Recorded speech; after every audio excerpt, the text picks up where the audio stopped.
ಮುಳಬಾಗಿಲು ತಾಲೂಕಿನ ಗುಮ್ಲಾಪುರ ಗ್ರಾಮದ ಸರ್ಕಾರಿ ಕನ್ನಡ ಹಿರಿಯ ಪ್ರಾಥಮಿಕ ಶಾಲೆಯು ಜಿಲ್ಲಾ ಮಟ್ಟದಲ್ಲಿ ಗುರುತಿಸಿಕೊಂಡಿತು. ಇಂತಹ ಶಾಲೆಯನ್ನು ಗಮನಿಸಿದ ಸಮಾಜ ಸೇವಕರಾದ ಸಂಗೊಳ್ಳಿ ವೆಂಕಟೇಶ್ ರವರು ಗುಮ್ಲಾಪುರ ಸರ್ಕಾರಿ ಕನ್ನಡ ಹಿರಿಯ ಪ್ರಾಥಮಿಕ ಶಾಲೆಯ ವಿದ್ಯಾರ್ಥಿಗಳಿಗೆ ಸಮವಸ್ತ್ರಗಳನ್ನು ಮತ್ತು ಪುಸ್ತಕ ಹಾಗೂ ಪ್ಯಾಡ್, ಪೆನ್ನು, ಪೆನ್ಸಿಲ್, ವಿದ್ಯಾರ್ಥಿಗಳು ನೀರು ಕುಡಿಯಲು ಬಾಟ್ಲು ಮತ್ತು ಕ್ರ್ಯಾಕ್ ಶೂಟ್ ಮುಂತಾದವುಗಳನ್ನು ವಿದ್ಯಾರ್ಥಿಗಳಿಗೆ ವಿತರಿಸಿ, ಮುಂದಿನ ವರ್ಷ ಯಾರು ಗುಮ್ಲಾಪುರ ಸರ್ಕಾರಿ ಕನ್ನಡ ಹಿರಿಯ ಪ್ರಾಥಮಿಕ ಶಾಲೆಗೆ ಹೊಸದಾಗಿ ದಾಖಲಾತಿಯಾಗುತ್ತಾರೋ ಆ ವಿದ್ಯಾರ್ಥಿಗಳಿಗೆ ಸ್ಕಾಲರ್‌ಶಿಪ್ ಅನ್ನು ಕೊಡುವುದಾಗಿ ಭರವಸೆ ಕೊಟ್ಟರು. ಗುಮ್ಲಾಪುರದ ವಿದ್ಯಾರ್ಥಿಗಳ ಪೋಷಕರು ಬಹಳ ಸಂತೋಷಪಟ್ಟರು. ಈ ಶಾಲೆಯು ಯಾವುದೇ ಖಾಸಗಿ ಶಾಲೆಗಿಂತ ಕಡಿಮೆಯಿಲ್ಲ ಎಂದು ವಿದ್ಯಾರ್ಥಿಗಳು ತಮ್ಮ ಪ್ರತಿಭೆಗಳನ್ನು ಸಮಾಜ ಸೇವಕರಾದ ಸಂಗೊಳ್ಳಿ ವೆಂಕಟೇಶ್ ರವರ ಮುಂದೆ ತೋರಿಸಿದರು. ವಿದ್ಯಾರ್ಥಿಗಳನ್ನು ಮೆಚ್ಚಿಕೊಂಡು ಮುಂದಿನ ದಿನಗಳಲ್ಲಿ ನಿಮಗೆ ಉತ್ತಮ ಭವಿಷ್ಯ ಇದೆ ಎಂದು ಹೇಳಿದರು. ಈ ಸಂದರ್ಭದಲ್ಲಿ ದೇವರ ಸಮುದ್ರದ ಮಾಜಿ ಅಧ್ಯಕ್ಷರಾದ ಪಾಲ್ಗುಣಾ ಶ್ರೀನಿವಾಸ್, ಸರ್ಕಾರಿ ನಿವೃತ್ತಿ ಪ್ರಾಧ್ಯಾಪಕರಾದ ಜಮ್ಮನಹಳ್ಳಿ ವೆಂಕಟೇಶ್, ಕ್ಷೇತ್ರ ಶಿಕ್ಷಣ ಸಂಪನ್ಮೂಲಗಳ ಅಧಿಕಾರಿಯ ಮತ್ತು ರುದ್ರಪ್ಪ, ಶಾಲಾ ಸಿಬ್ಬಂದಿ ವರ್ಗ, ಶಾಲೆಯ ಎಸ್ಡಿಎಂಸಿ ಅಧ್ಯಕ್ಷರು, ವಿದ್ಯಾರ್ಥಿಗಳ ಪೋಷಕರು ಮುಂತಾದವರು ಉಪಸ್ಥಿತಿಯಲ್ಲಿದ್ದರು. ಮಕ್ಕಳೆಲ್ಲ ಬೆಳಗ್ಗೆ ತಿಂಡಿ ತಿಂದಿದ್ದೀರಾ? ಇಲ್ಲ? ಎಲ್ಲಿ ಜೈ ಬಲೋ ಭಾರತ್ ಮಾತಾಕಿ. ಸರಿ, ಏನಿವತ್ತು ಗುಮ್ಲಾಪುರ ಸರ್ಕಾರಿ ಶಾಲೆಯಲ್ಲಿ ಸರಸ್ವತಿ ಪೂಜೆ ನಿಕ್ಕೊಂಡಿದ್ದಾರೆ. ಈ ಸರಸ್ವತಿ ಪೂಜೆಗೆ ನಮ್ಮನ್ನು ಬರಬೇಕು ಅಂತ ಮೇಡಮ್ನವ್ರು ಹೇಳಿದ್ರು. ನಾನು ಈ ಮುಂದೆ ನಮ್ಮ ಚೆನ್ನಾಪುರ ನಾನು ಓದಿರೋಂಥ ಶಾಲೆಯಲ್ಲಿ ಸ್ಕೂಲ್ ಬ್ಯಾಗು, ಟ್ರ್ಯಾಕ್ ಶೂಟು ನಾನಲ್ಲಿ 2 ವರ್ಷದಿಂದ ಕೊಡಿಸ್ತಾ ಬಂದೆ. ನಮ್ಮ ಶಾಲೆಯಲ್ಲೂ ಸ್ಟ್ರೆಂತ್ ಇದೆ ವೆಂಕಟೇಶ್, ಏನಾದ್ರು ಒಂದು ಮಾಡಬೇಕು ಅಂದ್ರು ನಮ್ಮ ಲಕ್ಷ್ಮೀದೇವ್ ಮೇಡಮ್ ಅವರು. ಆಯ್ತಕ್ಕ, ಖಂಡಿತವಾಗ್ಲೂ ನೀವೇನು ಹೇಳಿದ್ರೆ ಕೊಡಿಸ್ಕೊಡ್ತೀನಿ ಅಂತ ಹೇಳಿದೆ. ಅದೇ ರೀತಿ ಕಳಿಸ್ಕೊಟ್ಟಿದ್ದೀನಿ.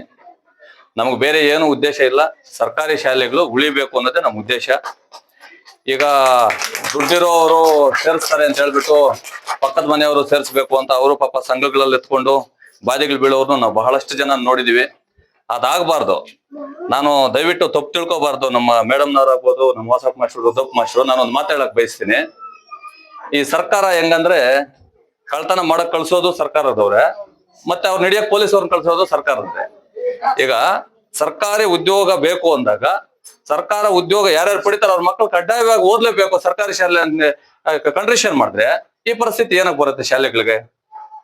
ಅವಾಗ ಖಾಸಗಿ ಶಾಲೆ ಎಲ್ಲ ಬೀಗ ಆಗ್ಬೋದು. ಯಾಕಪ್ಪ ಮಾಡಲ್ಲ ಅಂದ್ರೆ ದೊಡ್ಡ ರಾಜಕಾರಣಿಗಳದೇ ದೊಡ್ಡ ದೊಡ್ಡ ಖಾಸಗಿ ಶಾಲೆಗಳು, ಖಾಸಗಿ ಕಂಪ್ನಿಗಳು ಎಲ್ಲ ಇರೋದು ಅವ್ರದೇ ಇಂಜಿನಿಯರಿಂಗ್ ಕಾಲೇಜು, ಅವ್ರದೇ ಕಲ್ ಕಾಲೇಜುಗಳು ಅವ್ರದೇ. ಹಂಗಾಗಿ ಸರ್ಕಾರಿ ಶಾಲೆಗಳಲ್ಲಿ ಓದ್ಬೇಕಾದ್ರೆ ಮಕ್ಕಳು ಸರ್ಕಾರಿ ವೇತನ ಪಡಿತಾ ಇರ್ತಾರಲ್ಲ ಅಂತವ್ರ ಮಕ್ಕಳು ಕಡ್ಡಾಯವಾಗಿ ಸರ್ಕಾರಿ ಶಾಲೆಯಲ್ಲೇ ಓದ್ಬೇಕು ಅಂತ ಒಂದು ಕಂಡೀಷನ್ ಮಾಡ್ಬೇಕು ಅಂತ ನಾನು ಸರ್ಕಾರಕ್ಕೆ ಒಂದು ಮನವಿ ಮಾಡ್ತಾ ಇದ್ದೀನಿ. ಅದೇ ರೀತಿ ಏನಿವತ್ತು ನಮ್ಮ ಕಾರ್ಯಕ್ರಮದಲ್ಲಿ ನಮ್ಮ ಪಾಲ್ಗೊಳ್ಳ ಸೀನಣ್ಣ ಆಗ್ಬೋದು, ನಮ್ಮ ಮಾಸ್ಟ್ರು ವೆಂಕಟೇಶಪ್ಪ ಸಾರು, ವಾಸಪ್ಪ ಮಾಸ್ಟರ್ ಸಾರು ಎಲ್ಲರೂ ಬಂದಿದ್ದಾರೆ. ನಾನು ಜಾಸ್ತಿ ಹೆಚ್ಚಾಗಿ ಮಾತಾಡಕ್ ಹೋಗಲ್ಲ.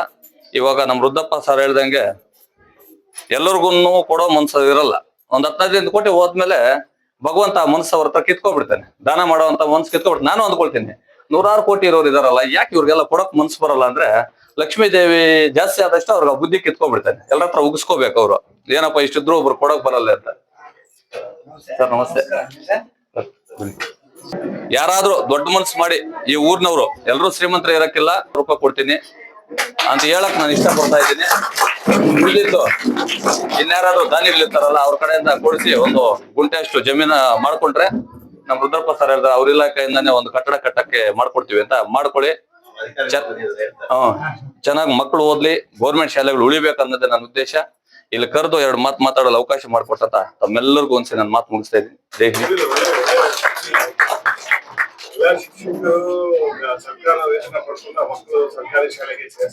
ಶಿಕ್ಷಕರು ಒಬ್ಬರೇ ಅಲ್ಲ, ಸರ್ಕಾರಿ ನೌಕರರು ಯಾರಿದ್ದಾರೆ ಅವ್ರ ಮಕ್ಕಳನ್ನೆಲ್ಲ ಸರ್ಕಾರಿ ಶಾಲೆಯಲ್ಲೇ ಓದಿಸ್ಬೇಕು ಅನ್ನೋದು ನಿಯಮ ಬಂದ್ರೆ ನೀವು ಮಾಡ್ತಾ ಇರುವಂತಹ ಕಲಿಕಾ ಸಾಮಗ್ರಿ ಒಳ್ಳೇದು. ಆದ್ರೆ ಇದು ದೊಡ್ಡ ಮಟ್ಟದಲ್ಲಿ ಆಗ್ಬೇಕಾಗಿದೆ. ಯಾಕಂದ್ರೆ ತನ್ನ ಮಕ್ಕಳನ್ನ ನಾವು 100% ಮೂರು ಮಕ್ಕಳಿಗೆ ಸರ್ಕಾರಿ ಶಾಲೆ ಅಂತ ಒತ್ತಡ ಅಂದ್ರೆ ತನ್ನ ಮಗು ಕೂಡ ಖಾಸಗಿ ಶಾಲೆಗೆ ಸೇರ್ಬೇಕು ಅನ್ನೋದೇ ಅವ್ರ ಒತ್ತಡ, ಎಲ್ಲರೂ ಒತ್ತಡ. ಹೌದು. ಅದರಿಂದ ಇದೊಂದು ದೊಡ್ಡ ಮಟ್ಟದಲ್ಲಿ ಆಗ್ಬೇಕಾಗಿದೆ. ಇದಕ್ಕೆ ಸರ್ಕಾರಕ್ಕೆ ತಾವೇನ್ ಮನವಿ ಕೊಡ್ತೀರಾ? ಸರ್ಕಾರಕ್ಕೆ ನಾನು ಹೇಳದ್ನಲ್ಲ, ನಮ್ ಸರ್ಕಾರದವ್ರೇ ಕಳ್ತನ ಮಾಡಕ್ ಬಿಡೋದು ಮತ್ತೆ ಪೊಲೀಸ್ ಅವ್ರನ್ನ ಬಿಡೋದು ಅವರೇ ಆಗೋಗಿದೆ. ಅವ್ರವೇ ಮೆಡಿಕಲ್ ಕಾಲೇಜುಗಳು, ಅವ್ರದೇ ಇಂಜಿನಿಯರಿಂಗ್ ಕಾಲೇಜುಗಳು ಆದಾಗ ಅವ್ರ ಹೆಂಗೆ ಮುಚ್ಚಿಸಕ್ಕಾಗತ್ತೆ? ಈಗ ನೀವು ಇಲ್ಲಿ ಶ್ರೀಕಾಸ್ ಅವರಿಗೆ ಕೊಡುವ ಉದ್ದೇಶ ಏನು? ನಮ್ದಿಷ್ಟೇ, ನಾವು ಬಡತನದಿಂದ ಬಂದು ನಾವು ಸರ್ಕಾರಿ ಶಾಲೆಯಲ್ಲಿ ಓದ್ಕೊಂಡು ಬಂದಿರೋದ್ರಿಂದ ನಾವ್ ಯಾವುದೇ ರಾಜಕೀಯದಲ್ಲಿ ತೊಡಗಿಸ್ಕೋಬೇಕು ನಮ್ಮ ಉದ್ದೇಶ ಇಲ್ಲ. ಕೆಲವರೆಲ್ಲ ಸೋಷಿಯಲ್ ಸರ್ವಿಸ್ ಮಾಡೋದು ರಾಜಕೀಯದಲ್ಲಿ ಏನೋ ಬೇಕು ಅಂತ, ನಾವ್ ಯಾವುದೇ ಕಾರಣಕ್ಕೂ ರಾಜಕೀಯದಲ್ಲಿ ನಾವು ಬರೋರಲ್ಲ. ನಮ್ಮ ಉದ್ದೇಶ ಏನಪ್ಪ, ನಾವು 10 ರೂಪಾಯಿ ಸಂಪಾದನೆ ಮಾಡ್ತಾ ಇದೀವಿ, ನಾವು ಒಂದು 5 ರೂಪಾಯಿ ದಾನ ಧರ್ಮ ಮಾಡೋಣ ಅನ್ನೋದು, ಅಷ್ಟು ಬಿಟ್ರೆ ಬೇರೆ ಯಾವುದು ಇಲ್ಲ ಇದ್ರಲ್ಲಿ.